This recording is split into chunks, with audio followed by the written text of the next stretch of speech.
오늘도 주일을 맞이해서 예배당에 나와 예배하는 여러분들에게 하나님의 놀라운 은혜가 함께하기를 축복합니다. 성도에게 서로 축복하며 인사하시죠. 하나님의 은혜가 함께하시기 바랍니다.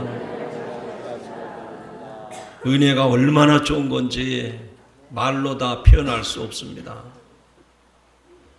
그래서 우리는 그 하나님의 은혜를 사모하고 또 기대하면서 주의를 지키는 겁니다.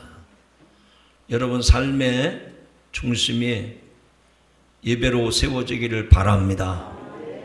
아무리 바쁘고 피곤하고 힘들고 어려워도 우리가 하나님께서 이 예배를 통해서 은혜를 주시기 때문에 내가 예배를 소홀히 여기는 것은 하나님의 축복을 저버리는 겁니다. 그래서 우리는 예배에 최선을 다해야 돼요. 할렐루야. 이제 예배 자리에 나오셨으니 예배 중에 핵심은 말씀을 듣는 시간입니다. 이 시간 말씀을 들을 때 듣는 귀가 열려지길 바랍니다. 또 마음으로 깨달아지길 바랍니다. 그리고 여러분의 삶을 변화시키는, 그래서 인생의 터닝 포인트가 되기를 축복합니다. 여러분, 혹시 공산주의가 망한 이유가 어디 있다고 생각을 하십니까? 우리는 자유민주주의 체제 안에 살고 있는데 분단된 이 조국이 한쪽은 공산주의 체제로 있고 우리는 자유민주주의 체제 안에 있습니다. 그런데 이 땅에 있는 많은 공산주의가 망하는 이유가 무엇이라고 생각합니까? 제가 볼 때는 그 이유가 그들이 주장하는 이론이 잘못됐다고 봅니다. 공산주의의 이론은 지성인들이 푹 빠질 만큼 정말 잘 되어 있어요. 쉽게 말하면 모든 인민들이 잘 살고 못 사는 사람 없이 모든 인민이 다 똑같이 잘 사는 세상 만들자. 이게 공산주의 이론입니다. 그러니 누가 봐도 그거 참 좋다. 그렇게 됐으면 좋겠다. 그런데 그렇게 실제로 하고 있습니까? 인민들은 먹지 못해서 굶주려 가고 있는데 지도자는 얼마나 몸집이 커졌는지 우리가 눈으로 보는 것만 하더라도 이건 아닌데 라고 생각이 듭니다. 그럼에도 불구하고 공산주의 사상을 받아들인 나라들이 실패한 것은 이론도 좋고 사상도 좋아요. 그런데 그들에게 딱 한 가지가 없기 때문에 망할 수밖에 없다라고 생각이 듭니다. 그 딱 한 가지가 뭘까요?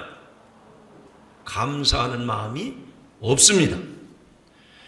우리가 알다시피 공산주의는 모든 것을 혁명이라고 하는 방법론을 채택하고 있습니다. 혁명을 통해서 다른 사람을 무너뜨리고 또 정치를 통해서 자기들의 뜻을 이루고자 합니다. 그래서 그 혁명 가운데에는 감사가 없습니다. 쟁취를 하는데 무슨 감사가 있습니까? 감사를 잃어버린 그들의 마음은 황폐하고 메마르고 어두워지게 되는 겁니다. 과거 소련의 후르시초프 서기장이 미국을 방문한 적이 있었습니다. 가서 보니까 가는 곳마다 넘쳐나는 부유함에 눈이 아플 지경이었어요. 그래서 수행원들에게 긴급 과제를 주었습니다. 미국이 이렇게 부강한 나라가 될 수 있었던 이유를 알아보라는 거예요. 수행원들의 보고가 이어졌습니다. 서기장님, 풍부한 지하자원입니다. 또 다른 사람은 그게 아니고 미국 국민들의 애국심 때문입니다. 아닙니다. 그들은 개척정신이 투철합니다. 또 어떤 사람은 아닙니다. 저들에게 신앙이 있어서입니다. 여러 보고 중에 한 신문 기자 한 사람이 이렇게 말을 했습니다. 각각 제가 볼 때는 미국의 힘은 말에 있습니다. 말에. 사람의 입에서 나오는 말에 있습니다. 그래서 그 서기장이 귀가 솔깃해서 무슨 말이요? 그랬더니 미국 사람들은 언제 어디서나 무슨 일을 하든지 감사합니다. 아주 귀가 따가울 정도로 감사합니다 라는 말을 하는데, 이 미국의 부흥은 저들의 말 속에 있습니다. 그렇죠. 소련이 무너지고 미국이 세계 최강의 나라가 된 것은 무기나 자원이나 사회 제도가 아닙니다. 그들의 입술의 말, 감사라고 하는 말이 그 나라를 부강한 나라로 만든 줄로 믿습니다. 오래전에 인터넷 신문에 세계적으로 유명한 사람들의 성공 비결을 리스트로 쭉 냈는데, 거기에 나오는 그 통계치 중에 재미있는 건 하나는 이 성공한 사람들의 공통적인 특징이 하나 있는데, 두 마디를 잘한다는 거예요. 두 마디. 혹시 귀가 솔깃하지 않습니까? 우리들도 우리 인생이 성공하는 인생이 돼야 되겠는데, 그 대부분 성공한 사람들의 공통점은 두 가지로 지배하게 된다는 거예요.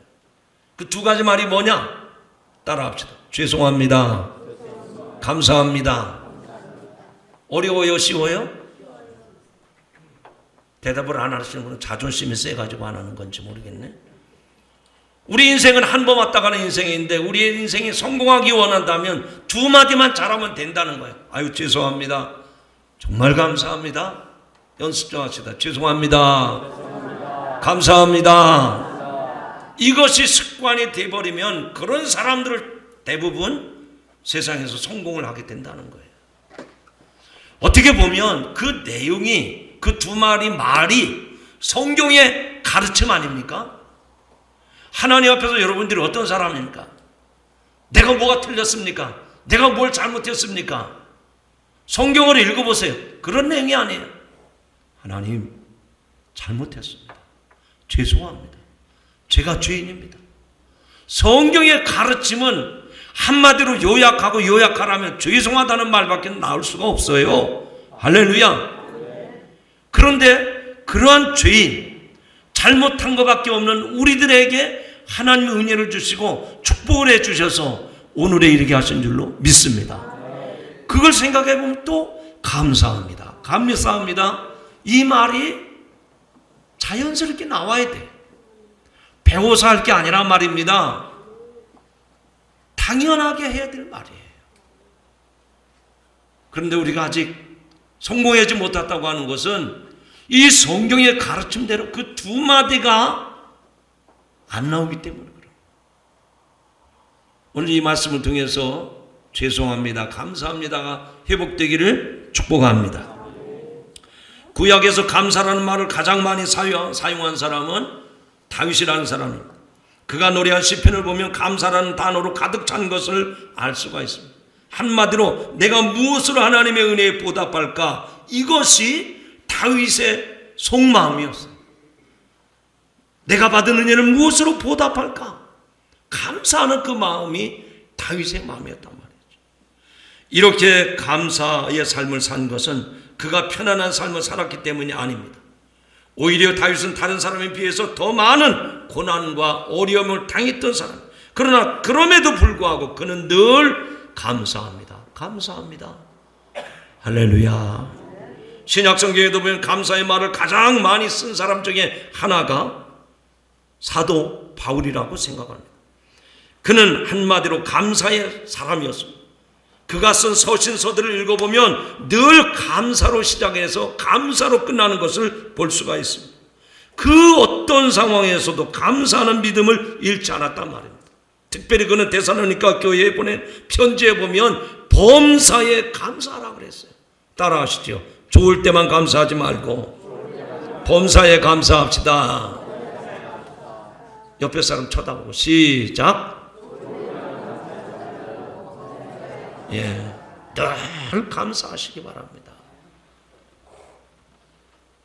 제가 미국을 처음 가게 될 때 그 비자를 내지 않습니까? 그 대사관에 가는데 지금도 영어 실력이 안 되는데 어떻게 해야 되나 그랬더니 여행사에서 뭘 다 은행 잔고서부터 시작해서 재직증명서부터 시작해서 뭐가 그렇게 소리가 많은지. 지금 노비자니까 얼마나 편합니까? 근데 20년 전에는 그런 게 없어서 다 소리가 갖춰져야만 비자를 발급해 줬단 말이에요. 근데 하나는, 결정적이고 문제 하나는 영어가 안 되는 거예요. 영어가. 그래서 미국 대사관에 있는 미국 직원이 뭐라고 영어로 물어보면 어떻게 대답을 해야 되나 고민스러워. 누구한테 물어볼 수도 없고. 근데 그 여행사에서 비자 발급을 대행해주는 직원이 그러더라고요. 목사님이 영어로 대답할 수 있는 건 하시고요, 안 되면 요 말만 계속 하십시오. 요 말만. 무슨 얘기예요? 땡큐. 땡큐. 그 말만 계속 하라는 거야. 그래서 대사관에 가서 뭘 물어볼까? 저 사람이 뭘 물어볼까? 고민스러운데 물어보지도 않더라고요. 그래서 가서 땡큐 인사하고 나올 때 땡큐. 그러니까 나보고 씩 웃더라고요. 사람을 기분 좋게 만드는 것은 감사하는 겁니다. 사도 바울은 그 삶을 들여다보면 얼마나 핍박과 환난과 어려움이 많았는지 몰라요. 요즘 말로 하면 차라리 죽는 게 낫겠다고 할 싶을 정도예요. 그런데도 바울은 감사. 범사에 감사라. 이는 그리스도 예수 안에서 너희를 향하신 하나님의 뜻이니라. 감사하면 은혜가 임하고 감사하면 축복이 임하는 줄로 믿습니다. 정말 하나님을 믿는 진실한 믿음을 가진 사람이라고 하면 예수 믿고 난 이후에 가장 우리의 마음을 가슴 뭉클하게 하는 단어가 하나 있는데 그게 감사하고 그게 은혜예요.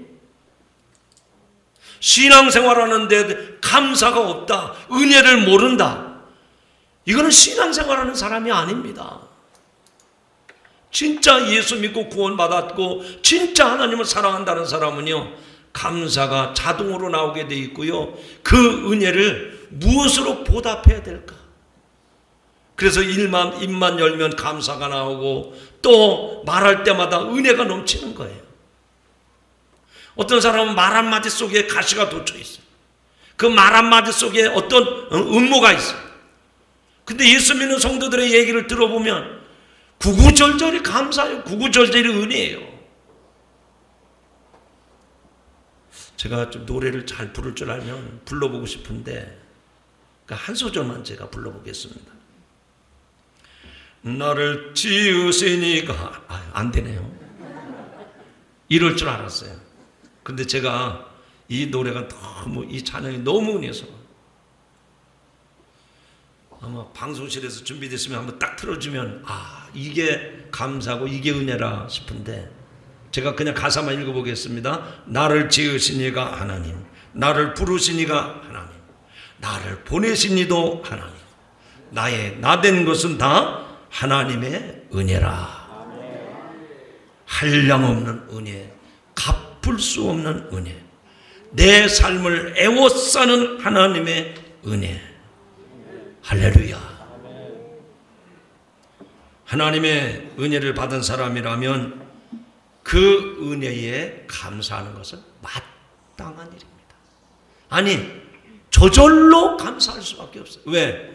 그 은혜의 속성은 우리로 하여금 원망, 불평을 늘어놓게 만드는 게 아니라 그 원망도 그 시비도 감사로 바꿔놓는 게 은혜예요. 할렐루야. 오늘 우리가 신앙생활하면서 정말 내가 하나님의 은혜에 얼마나 감사하고 있는가. 오늘 본문의 말씀을 통해서 우리의 신앙의 그 단면을 이 본문 속에서 보고 있어요. 나도 구원받았어요. 나도 하나님의 은혜를 입었어요. 그런데 그렇게 감사하고 있는가? 그렇지 못하다고 하는 것이 오늘 본문의 교훈입니다. 본문은 예수님께서 10명의 나환자를 낫게 해주신 사건이죠. 예수님께서 행하신 기적은 많기도 하고 다양합니다. 그 중에 많은 부분은 불치의 병에 걸린 사람들을 고치신 이야기입니다. 예수님을 만난 사람들은 다 은혜를 받은 은혜는 사람마다 다양하겠지만 그 기쁨과 그 감격과 그 은혜를 말하면 아마도 이 나병으로부터 깨끗함을 얻은 것을 능가할 일은 없으리라 생각이 됩니다. 왜냐하면 그 당시 이 나병은 단순한 병이 아니라 누구든지 다 저주받은 병이라 그렇게 여겨왔습니다. 그런데 그런 저주받은 병에서 온전하게 치유받았다고 하는 것은 평생 갚아도 갚을 수 없는 은혜죠. 다른 병에 걸린 사람들은 그래도 자기 가족에 둘러싸여서 돌봄받을 수 있고 또 식구들과 함께 어울려 살 수도 있었지만 이 나병 환자는 아예 죽음보다도 더 무섭고 고통스럽고 수치스럽고 처참한 것이었습니다. 그러기에 나병으로부터 깨끗함을 얻는다는 것은 한마디로 말하면 죽었다가 살아난 것 이상으로 크고 놀라운 일이었습니다. 그런데 예수님께로부터 그렇게 엄청난 은혜를 입은 이 나병 환자가 한꺼번에 10사람이나 있었는데 그 가운데 딱 한 사람만 예수님께 돌아와 감사하고 하나님께 영광을 돌렸다고 전합니다. 그러자 예수님 홀로 돌아온 그 한 사람, 그가 사마리아 사람이었는데 이렇게 축복합니다. 따라합시다. 내 믿음이 너를 구원하였느니라. 여기서 우리는 홀로 예수님으로부터 믿음의 인정과 구원의 선언을 받은 사람은 사마리아 사람이라는 사실을 깨닫게 되고 나머지 9사람은 유대인들이었는데 그 사마리아 사람과 9명의 이 유대인 사이에는 뭔가 공통점이 있고 뭔가 또 다른 차이점이 있음을 분명하게 볼 수 있습니다. 자, 10사람에게 모두 다 나병 환자라고 그랬죠? 공통점이 무엇입니까? 지금 말씀드린 것처럼 그들 모두가 다 죽을 병에 걸린 사람들. 한마디로 말하면 인생에 참으로 비참한 밑바닥까지 간 사람들입니다. 그런데 그들은 모두 다 예수님에 관한 소문을 알고 있었고 또 예수님에 의해서 병 고침의 기대를 갖고 있었습니다. 그래서 예수님께서 그들이 있는 곳 근처를 지나가신다고 하는 소식을 알고 그 10명이 다 함께 큰 목소리로 예수 선생님이여 우리를 긍휼히 여기소서라고 간구를 합니다. 10사람 모두가 다 그렇게 했다는 거예요. 두 번째 공통점은 뭡니까? 그들은 모두 율법에 대한 지식이 있었습니다. 그들은 나병 환자가 일반인들과는 언제나 일정한 거리를 두고 떨어져 있어야 함을 잘 알고 있었습니다. 누가 가르쳐주지 않아도 자기들이 나병 환자이기 때문에 아무리 가까운 가족이라도 또 동네에 들어가서 살 수 없다. 우리는 어떤 면에서 버림받은 사람이다. 자기들 스스로가 10명이 다 알고 있었다는 겁니다. 그래서 예수님이 지나가실 때 가까이 다가가지 아니하고 이 12절에 나오는 말씀처럼 멀리 서서 큰 목소리로 외쳤다고 그랬어요. 감히 예수님에게 다가갈 수가 없는 거예요. 그들은 또 나병 환자가 일반인들 속에 다시 들어오기 위해서는 제사장에게 몸을 보이고 깨끗해졌다는 확인을 받아야만 된다는 것도 알고 있었습니다. 그래서 그들은 예수님께서 가서 제사장들에게 너희 몸을 보이라 그렇게 말씀을 하셨을 때 그 이유를 묻지 아니하고 즉시 제사장을 찾아서 떠났었습니다. 세 번째 공통점은 무엇일까요? 그들 모두에게는 예수님의 능력에 대한 믿음이 있었습니다. 그러기에 그들은 예수 선생님이여 우리를 긍휼히 여기소서 외쳤고 예수님께서는 그들의 병이 나았다고 하는 선언이나 그들의 병을 고쳐주시겠다는 약속도 없이 그냥 가서 제사장에게 너희 몸을 보이라 하셨습니다. 이에 대해서 그들이 의심을 하거나 아니 선생님 먼저 저희 몸을 깨끗게 해 주셔야 저희가 제사장에게서 이 깨끗한 몸을 보여드릴 것 아닙니까? 그렇게 반문하지도 않았습니다.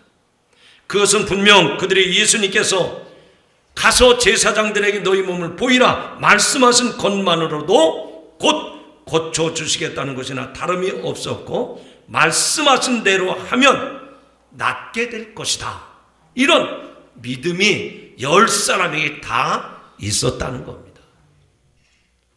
자, 지금 10사람에 대한 공통점을 3가지로 말씀을 드렸는데, 여기 계신 여러분들이 그 10사람에 다 해당이 되는 거예요. 여러분, 몸에 병 없는 사람 손 들어보세요. 몸에 병은 없어도 마음의 병은 다 있어요. 여러분, 예수님이 어떤 분이라고 믿으십니까? 하나님의 아들로서 우리에게 긍휼을 베풀어 주시고 우리의 몸을, 우리의 삶을 온전케 하시는 분임을 믿기 때문에 오늘도 이 자리에 여러분들이 나오신 줄로 믿습니다. 10명의 문둥병, 이 나병 환자들과 우리들과는 다른 사람이 아니라 나도 그 10명 중에 한 사람이다, 그 얘기예요. 그러면 그 10명 중에 고침받고 예수님에게 돌아와서 감사했던 이 사마리아 사람 한 사람, 나머지 9사람은 유대 사람이라고 했고 이 한 사람은 사마리아 사람이라고 했는데, 그러면 이 사마리아 사람이 9명의 유대인들과 달랐던 것이 무엇일까? 사마리아 사람은 그의 몸이 깨끗해진 것을 발견하자마자 가던 길을 멈추고 돌아와서 하나님께 감사하고 영광을 돌렸다고 했습니다. 본문의 첫머리에 보면 예수님께서 예루살렘으로 가실 때라고 한 것처럼 예수님께서는 그 마을에 머물러 계시지 아니하고 예루살렘으로 올라가시는데 쉽게 다시 예수님을 만나서 있었던 것을 보면 그 사마리아인은 제사장에게로 가던 길을 많이 가지 않고 자기의 몸이 깨끗해졌음을 발견하자마자 지체 없이 돌아서서 온 것입니다. 그런데 그가 같이 가던 동료들에게 아무 말을 하지 아니하고 혼자서 슬그머니 돌아서지는 않았을 것입니다. 그 모진 질병과 고초를 함께 나누었던 다른 동료 9명에게도 적어도 한 번쯤은 여보게들, 우리 몸이 정말 깨끗해지지 않았는가? 나는 예수께 가서 이 사실을 직접 말씀드리고 감사드려야 되겠네. 여보게들, 나와 함께 같이 가지 않겠나? 우리 함께 가서 그분에게 감사합시다. 그렇게 권했을 것이라고 보는 것이 당연하지 않습니까? 아닙니까? 당연한 거예요. 그러나 어쨌든 그 9사람은 예수님께로 돌아오지 않았습니다. 왜 그들은 돌아오지 않았을까요? 그것은 그들에게는 무엇보다도 율법에 정해진 대로 제사장에게 가서 자기의 몸이 성해진 것을 보이는 것이 더 중요했기 때문에 그런 거 생각을 안 했단 말입니다. 그런데 그들의 사마리아인 동료와 같이 예수님께 돌아오지 않은 것은 단지 율법의 명령을 철저히 지키려는 순수한 신앙적인 동기 때문이었을까? 만일 그렇다면 본문 16절에서 보듯이 예수님께서 10사람이 다 깨끗함을 받지 않았느냐? 그 9은 어디 있느냐? 나무라지 않으셨을 겁니다. 예수님께서 그들의 처신을 긍정적으로 평가하지 않으셨다면 율법대로 이행하는 것이 더 급하고 중요한 일이라는 그들의 명분 뒤에는 예수님이 꿰뚫어 보신 다른 동기가 숨어 있었기 때문이라고 보아야 합니다. 그것이 무엇일까요? 율법이 정한 바대로 행하는 것 그 자체보다 사실상 그들에게는 더 급하고 간절한 것이 무엇인가 있었다는 얘기입니다. 그것은 그들이 자기 몸이 깨끗해졌다고 하는 확인과 또 선언을 한시라도 빨리 받는 일이었을 것입니다. 그래서 그동안 박탈당했던 사회적인 권리와 명예를 되찾는 일이었고, 빨리 가서 식구들에게 돌아가고 친구들을 만나서 즐겁게 시간을 보내고 싶었을 것입니다. 이제는 누더기 같던 그 더러운 옷을 벗어버리고 깨끗한 옷을 입고 편안한 잠자리에 자고 싶었을 것입니다. 그 일들이 너무나 간절히 그리웠기 때문에 예수님께 감사하는 일을 까마득하게 잊어버렸거나 아니면 감사를 하더라도 나중에 하면 되지, 이런 생각을 하지 않았겠느냐 하는 얘기입니다. 그러나 그 9사람과는 달리 이 사마리아 사람은 달랐습니다.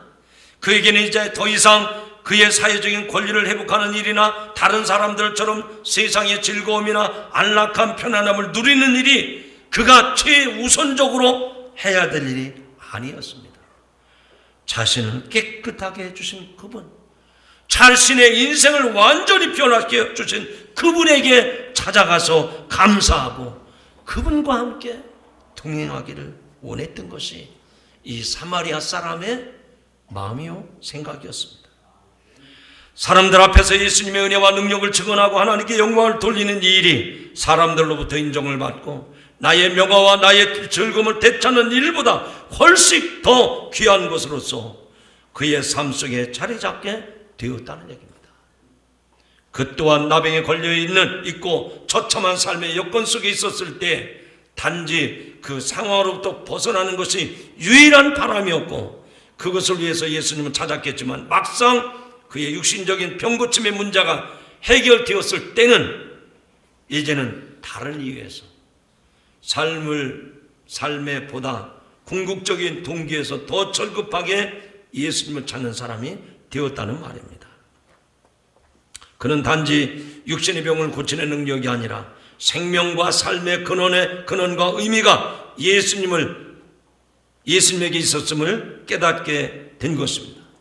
예수님은 단지 나의 당장 급한 문제의 해결을 위해서 잠시 만날 필요가 있는 분이 아니라 내가 영원히 따라야 할 주님으로 여기고 자기 삶을 근본적으로 궁극적으로 변화시켜 주신 그분과 함께하는 것이 옳다고 여겼습니다. 여기서 우리는 그가 다른 9사람과는 달리 단순히 병 고침을 얻은 것이 아니라 삶의 온전한 변화를 받았다고 하는 것을 저와 여러분에게 확실하게 보여줍니다. 예수님을 통해서 세상의 삶의 환경만 달라진 것이 아니라 내 삶의 목적과 의미와 방향과 가치관이 예수 만난 그 순간부터 바뀌어진 줄로 믿습니다. 예수님께는 돌아와서 그의 발 아래 엎드린 그에게 이러한 변화를 보셨습니다. 그러기에 예수님께서는 그에게 뭐라고 말씀했습니까? 너 이제 병 고쳤으니 자유하게 살아라. 너 이제 세상에서 마음껏 살아라.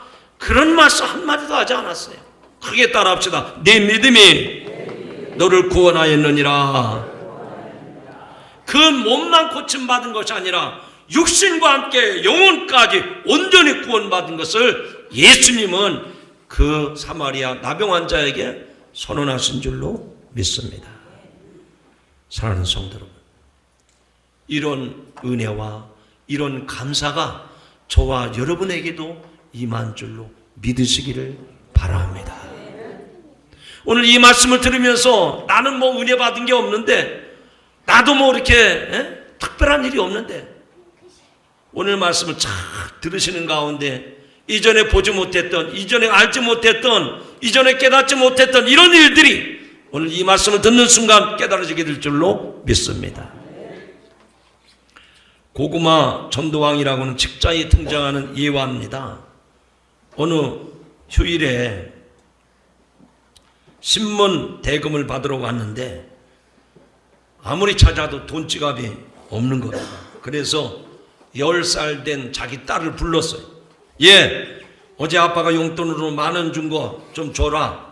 아빠가 지갑을 찾아보니 없으니까 나중에 너한테 돈 줄 테니까 좀 10,000원을 다오. 그랬더니 이 딸이 싫어. 아빠가 나 줬는데 왜 달라고 그러는 거야? 줬잖아. 순간 섭섭한 마음이 들었습니다. 그런데 뺏을 수도 없고 할 수 없이 2살 아래 아들을 불렀습니다. 그랬더니 한순간에 고민도 없이 얼른 아들은 10,000원짜리를 꺼내줍니다.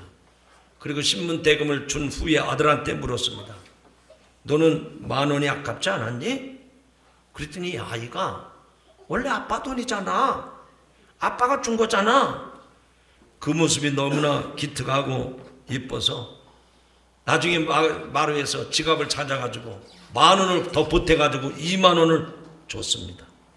그랬더니 도끼 같은 눈을 뜨고 딸이 쳐다봅니다.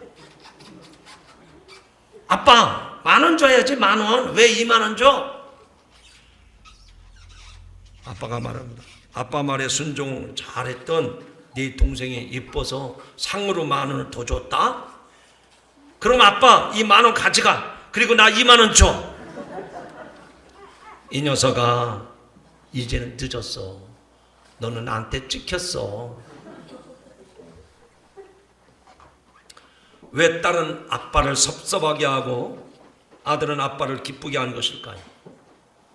억지로 표현을 한다면 딸에게 중요했던 것은 아빠가 준 용돈 10,000원 그겁니다. 그런데 아들에게 중요했던 것은 10,000원이 아니에요. 나에게 용돈을 준 아빠가 중요했단 말입니다. 사랑하는 성도 여러분, 여러분에게 중요한 게 뭡니까? 가정입니까? 직장입니까? 건강입니까? 건강이 여의치 않아도 괜찮아요. 좀 가난해도 괜찮아요. 지금 삶이 힘들고 보고도 괜찮아요. 그러나 내 삶을 붙들고 계시는 저 하나님이 계시기 때문에 그 하나님의 은혜를 생각하면, 그 하나님이 내게 베푸실 은혜를 생각하면 감사하고 또 감사하고 또 감사해야 될 줄로 믿습니다. 여기 이 집의 딸처럼 살지 마시고, 나한테는 아빠가 있잖아, 나한테는 하나님이 있잖아, 나한테는 주님이 있잖아, 이런 고백으로 감사하며 사시기를 축복합니다. 시편 116편 12절에 보면 이런 말씀이 나옵니다. 내게 주신 모든 은혜를 내가 무엇으로 보답할까? 내가 구원의 잔을 들고 여호와 이름을 부르며 여호와의 모든 백성 앞에서 나는 나의 소원을 여호와께 갚으리로다. 오늘날 우리는 너무 감사가 부족합니다. 불평은 빠르고 감사는 더딥니다. 불평은 마귀의 도구이지만 감사는 하나님의 축복의 도구인 줄로 믿습니다. 불평과 감사, 선택은 누구의 것입니까? 여러분의 것이에요.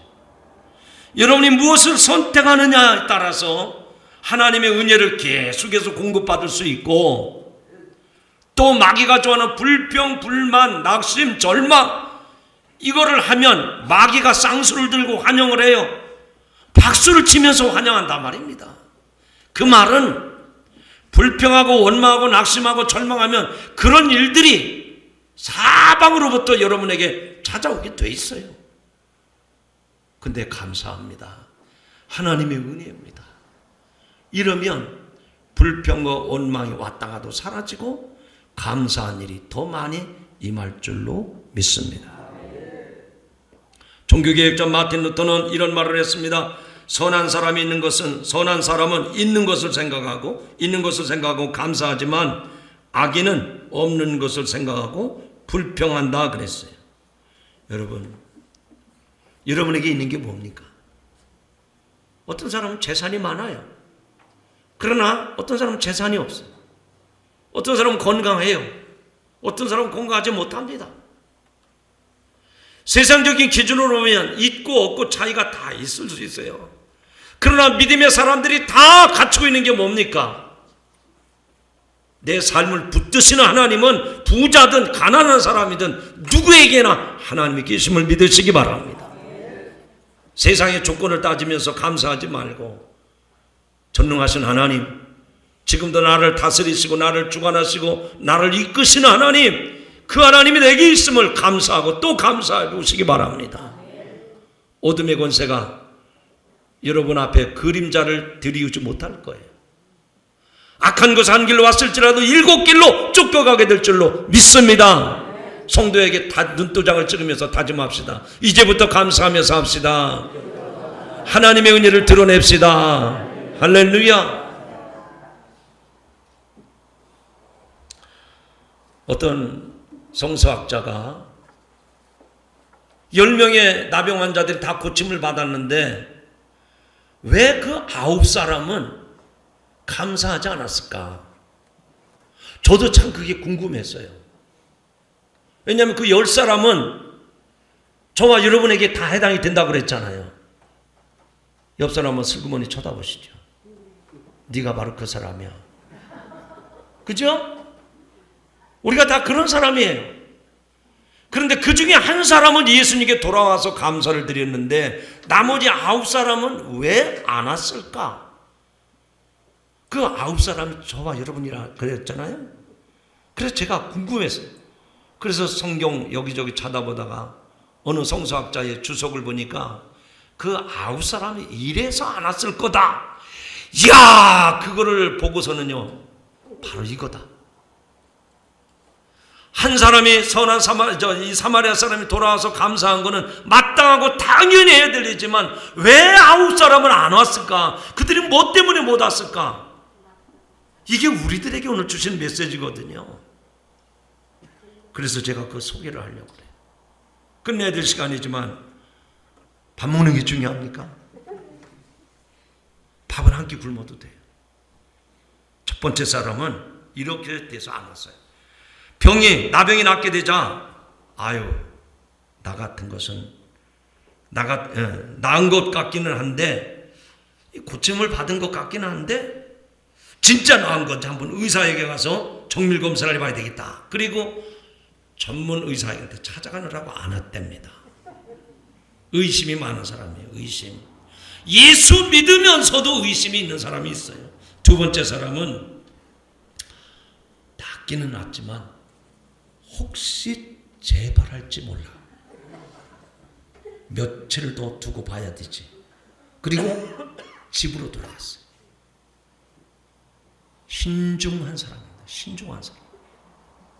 세 번째 사람은 혹시 내 병이 본래 나병이 아니라 좀 특이한 피부병 정도였었던 것 아닌가? 나병이 이렇게 쉽게 나을 리 없잖아. 그리고 자기 몸에 나병이 아니라고 생각했던 회의론자예요. 아니, 나병이 걸려서 사람들한테 격리돼가지고 살 때는 언제고 나으니까 지금 딴 생각을. 이런 회의론자들이 많아요. 교회 안에도 이런 사람들 많습니다. 교회 가서 아멘 할렐루야 그러다가 아이 뭐 별 볼 일 없네. 그리고 또 딴 데로 가. 옆 사람 쳐다보고 얘기하죠. 당신이 그런 사람 아니야? 여러분 믿음을 좀 굳게 가지세요. 단단히 박힌 모처럼 갈팡질팡 우왕좌왕하지 마십시오. 여러분의 믿음이 확실해지기를 축복합니다. 네 번째 사람은 아마 이 병이 난 것은 그냥 난 게 아니고 나을 때가 돼서 난 거야. 아주 상식적인 사람. 뭐든지 그냥 시간이 지나면 다 낫게 돼 있어. 상식으로 생각하는 사람. 다섯 번째 사람은 병이 낫자마자 자신의 밭과 재산 지금 다 어떻게 되는지 너무 궁금해서 빨리 가서 알아봐야 되겠다. 내 없는 사이에 집 팔아먹고 뭐 했는지 그걸 알아보겠다는 사람이죠. 몇 번째 사람까지 했습니까? 여섯 번째 사람입니다. 여섯 번째 사람은 병이 낫게 되자마자 가족들이 너무 보고 싶고 특별히 아내가 매우 궁금했습니다. 혹시 다른 남자에게 시집가지 않았나? 빨리 가서 확인해 봐야 되겠다고 가버린 사람. 아주 부인을 사랑했던 사람이죠. 일곱 번째 사람은 예수님께서 특별히 해준 것이 없잖아. 안수한 것도 아니고 무슨 약을 준 것도 아니고 그저 가서 보여라 말씀밖에는 안 했는데 그렇다고 뭐 굳이 예수님 찾아갈 필요 없잖아. 은혜를 잊어버린 사람, 은혜를 망각한 사람이에요. 옆 사람 쳐다봐. 네가 그런 사람이야. 왜 안 해요? 여덟 번째 사람은 이런 생각을. 다른 랍비들도 이런 것은 아마 가능할지 몰라. 그리고 예수님의 능력을 과소평가하는 거예요. 아홉 번째 사람은 이 모습대로 갈 수는 없잖아. 가려면 깨끗한 몸으로 가야지. 목욕하고 세옷 입고 예물 가지고 예수님께로 가야지. 아주 예의 바른 사람. 그래서 또 아는 거예요. 이렇게 저렇게 다 놨다는 얘기 아닙니까? 이 중에 우리들도 다 포함이 돼요. 별것도 아닌데 그냥 예배에 집중을 해야 되네. 뭘 그렇게 뭘 먹겠다고 막 음식만. 예배 참석하세요. 예배. 어떤 사람은 신방 간다고 그러면 그때서 대청소하느라고 평상시에 좀 해놓지. 평상시에 아홉 가지 그런 유형만 있겠습니까? 100가지면 100가지가 다 이유가 있어요. 변명이 있어요. 여러분 9가지가 아니라 99가지가 대단하더라도 저와 여러분이 먼저 해야 될 일이 뭐냐? 내 병을 고쳐주신, 나를 살려주신 주님에게 돌아와 감사하고 그 은혜에 보답하는 길인 줄로 믿으시기 바랍니다. 오늘 제가 준비된 설교를 좀 뚝뚝 잘라서 말씀드립니다.